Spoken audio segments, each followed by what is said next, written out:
Hey ho Pop Gengs.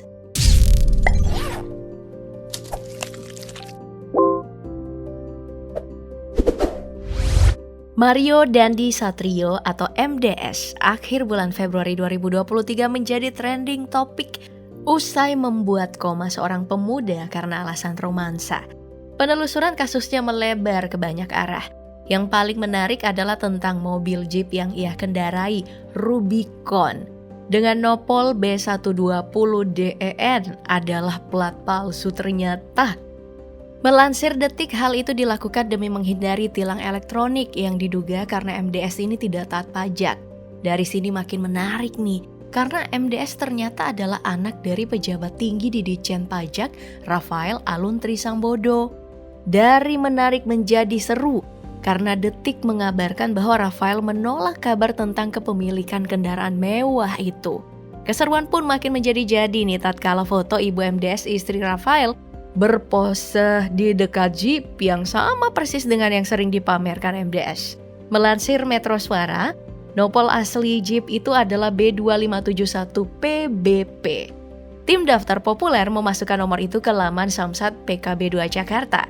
Dan ditemukan adalah nomor itu terdaftar sebagai Jeep Wrangler 3.6AT dengan nilai jual 318 juta rupiah dan tak ada nama serta alamat pemiliknya. Nah, Rafael sendiri adalah Kepala Bagian Umum di Kanwil Ditjen Pajak 2 Jakarta Selatan. Menurut peraturan perundang-undangan pejabat, pajak eselon 3 ini cuma menerima gaji pokok 2,9 juta rupiah sampai 4,7 juta rupiah. Meskipun dengan tunjangan kinerja yang cukup besar berkisar 5 hingga 46 juta rupiah. Namun tetap saja banyak kalangan mempertanyakan soal jumlah hartanya yang dianggap gak masuk akal. Seperti pembeli Jeep Rubicon seharga 1,59 miliar rupiah.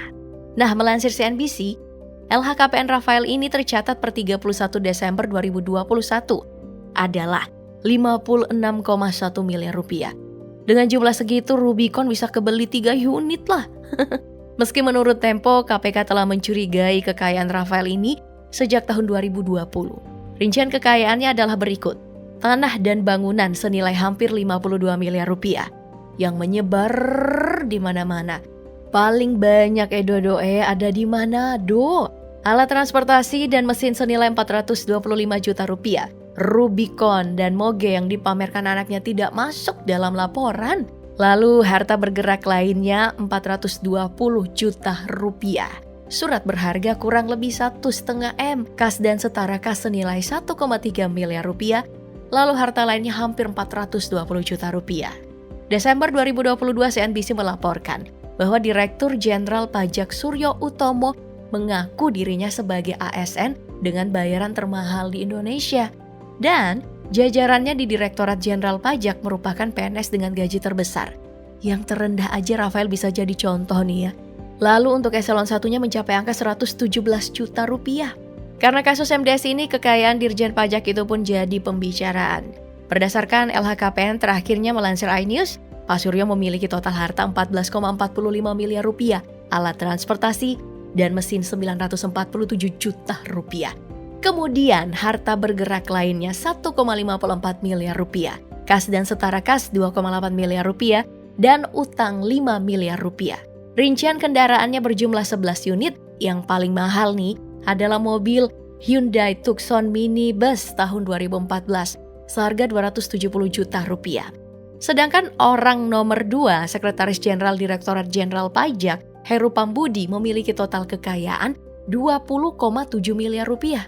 Tapi nih, di antara pejabat pajak dan keuangan, Pak Suryo dan Pak Puji masih belum ada apa-apa.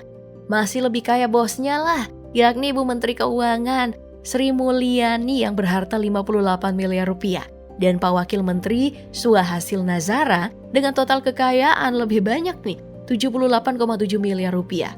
Juga sejawatnya di jajaran eselon 1 Kementerian Keuangan seperti Ronald Silaban, Dirjen Kekayaan Negara yang mengumpulkan 53 miliar rupiah.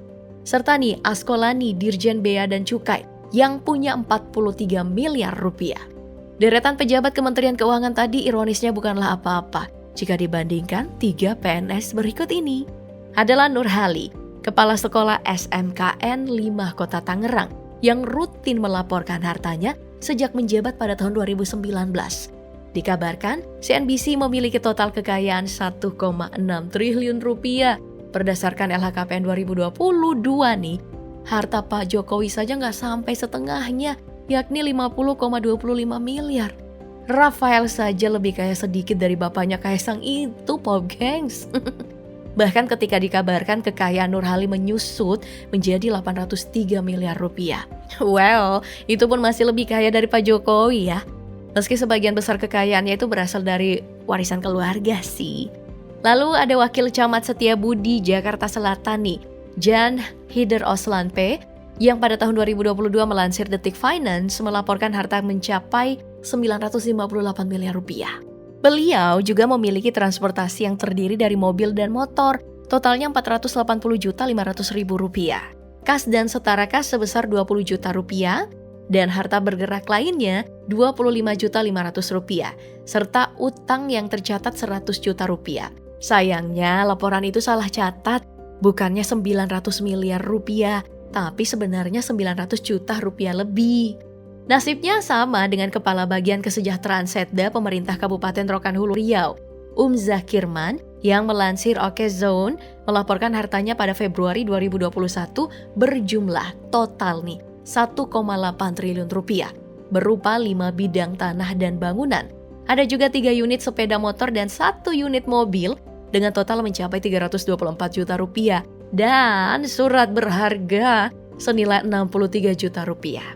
Tapi sayang juga, angka itu hanya salah input, tidak sebanyak itu. Ya, bagaimanapun mereka tetap tajir lah. Tetap tidak mengurangi pandangan awal kita tentang PNS. Selain karena prestis dan karir, juga karena secara finansial, PNS sejak dulu menjadi standar menantu idaman oleh sebagian besar mertua-mertua di Indonesia. PNS memang sebaik-baiknya pekerjaan jika tak punya keahlian khusus. Kasus MDS pun berujung pada usut kekayaan sang bapak ini, melengkapi clipping kabar ASN kontroversi yang kaya raya. Masih ingat nggak Bupati Meranti Muhammad Adil yang viral karena pernyataan tentang kemiskinan di daerahnya, tapi ternyata memiliki kekayaan mencapai 4,78 miliar rupiah? Atau mantan Bupati Yahukimo Abok Busuk yang viral kabarnya membagikan duit 34 miliar rupiah? Gak salah jika proses seleksi CPNS akan menjadi momen dramatis bagi sebagian orang, mengesampingkan kewajiban utama mereka sebagai aparat negara. Melalui proses seleksi gampang-gampang susah, terlihat bekerja dengan seragam dan jam kantor yang jelas. Terjamin karir dan finansial, bahkan setelah pensiun. Semakin tinggi level institusionalnya, semakin tinggi pamor yang melekat. Nah, mari kita absen satu-satu. Siapa nih Pop Gengs yang statusnya PNS? Silahkan tulis nama kamu di kolom komentar ya.